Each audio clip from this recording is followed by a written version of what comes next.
A little church, a quiet street, a small Texas town, suddenly thrust into the glare of the national spotlight. It's heartbreaking. That church is my family. After a gunman opened fire, killing 26 people during their Sunday ritual in a house of worship. And there's so many that are gone. It hurts so much. Sutherland Springs joining Las Vegas, Orlando, Newtown, a list of names synonymous with mass shootings and what seems like an endless and accelerating stream of gun violence. And tonight, new information about the killer. The military confirming he was convicted of domestic violence during his time in the Air Force. That record should have stopped him from being able to buy the murder weapon in the first place. The assault began shortly after 11:20 a.m. in the midst of the morning worship service. The attacker, identified by authorities as 26-year-old Devin Kelly, parked his car at this gas station, then walked across the street to the First Baptist Church. He was shooting people while he was walking in there. Rosa Solis just got home from the hospital, still recovering from a bullet wound in the shoulder. Everybody was so quiet. You could only hear the sound of the bullets. And people screaming. People screaming and people crying and, "Mama, where are you, Mama?" The little kids. Was anybody trying to get away? Was there anywhere to go? There wasn't nowhere to go. You were all trapped. We were trapped inside. She says as Kelly fired off hundreds of rounds, reloading his weapon dozens of times, he yelled this message to his victims. Is everybody dead? Yeah. That's how he said. I had my ears covered up and oh my God. When you're like this and you're covering your head, what are you thinking? I shouldn't have gone to church that day. He told me not to go. Let's not go. Let's just wait till next week. And I'm never going to see my grandchildren again. And I'm going to die. As he exited the church, a local resident grabbed his rifle and engaged that suspect. I'm no hero. I am not. I just wish I could have gotten there faster. Stephen Willeford was home less than a block away when his daughter ran in, telling him she heard gunfire at the church. And every time I heard a shot, I knew that probably represented a life. I was scared to death.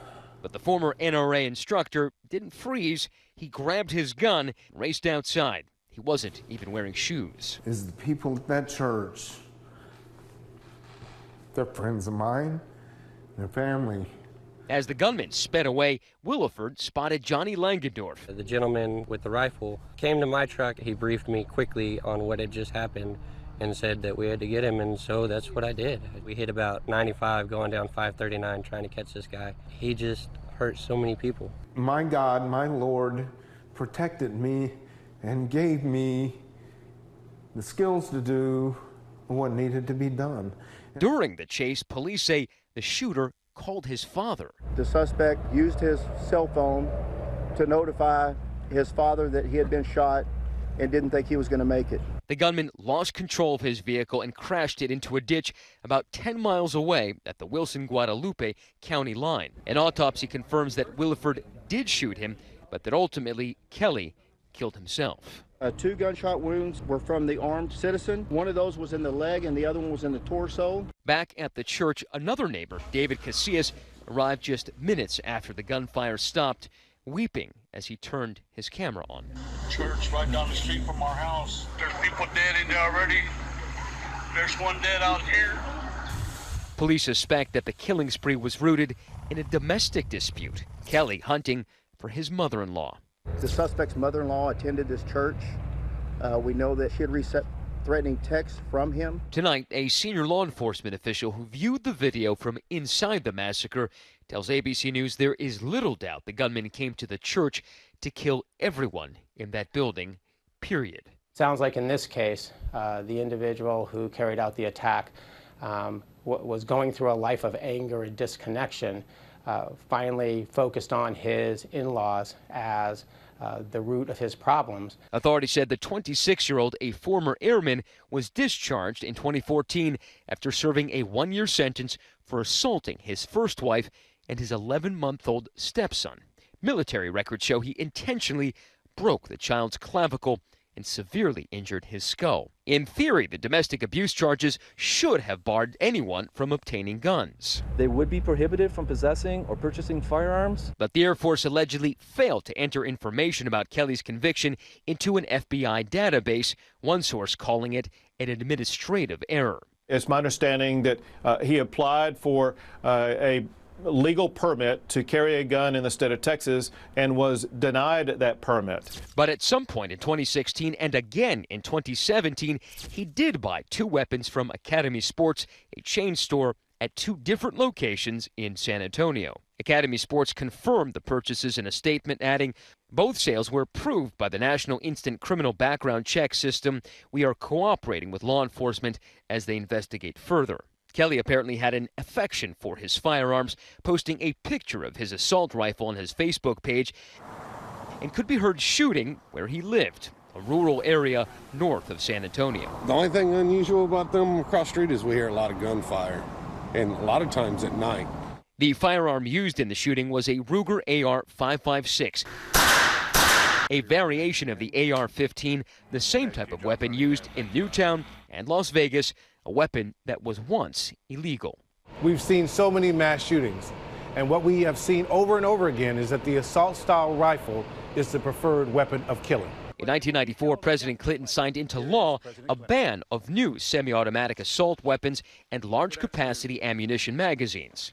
The law was in place for 10 years, but expired in 2004. What's happened, I think, in the last couple of decades is that it's become bigger than an issue just around gun ownership. It's become a proxy for the social battles and the cultural battles that seem to animate everything in politics right now.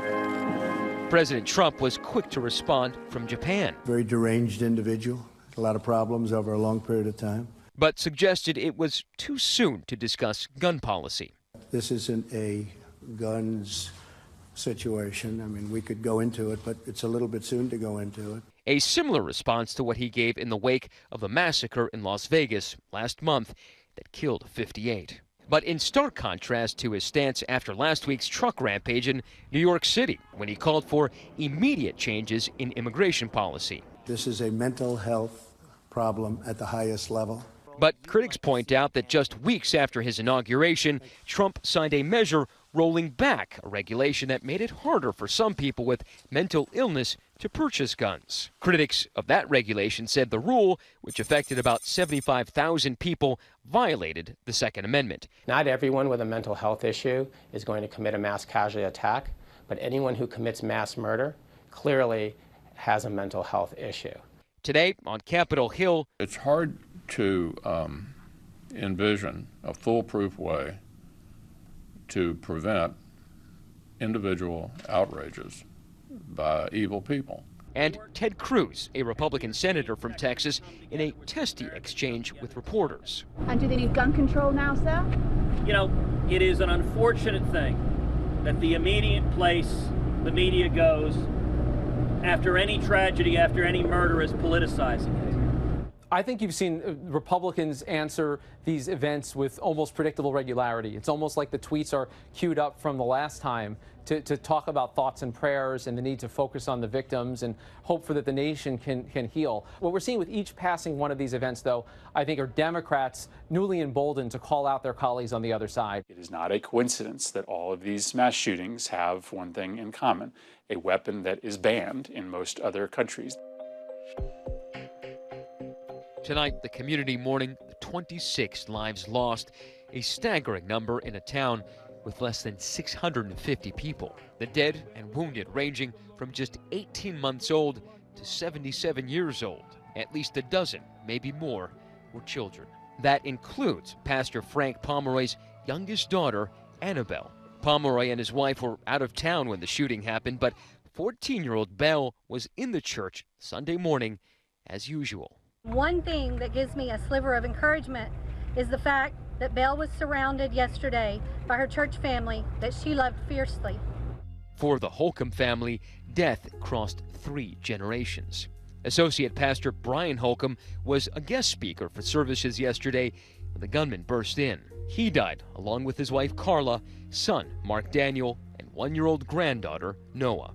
Their other son John survived, but his pregnant wife Crystal did not. 3 more of her children also died. 8 members of a single family gone, killed in the place so many Americans feel safest, their church. And so many others fighting to survive tonight. For Sutherland Springs, the focus now is on the long road towards healing. For so many families here, faith will keep this community strong. Whatever life brings to you, lean on the Lord rather than your own understanding. I don't understand, but I know my God does, and that's where I'll leave that. For Nightline, I'm Matt Gutman in Sutherland Springs, Texas. Our thanks to Matt Gutman, and tonight our thoughts are with all those touched by the senseless bloodshed. Hi everyone, George Stephanopoulos here. Thanks for checking out the ABC News YouTube channel. If you'd like to get more videos, show highlights, and watch live event coverage, click on the right over here to subscribe to our channel, and don't forget to download the ABC News app for breaking news alerts. Thanks for watching.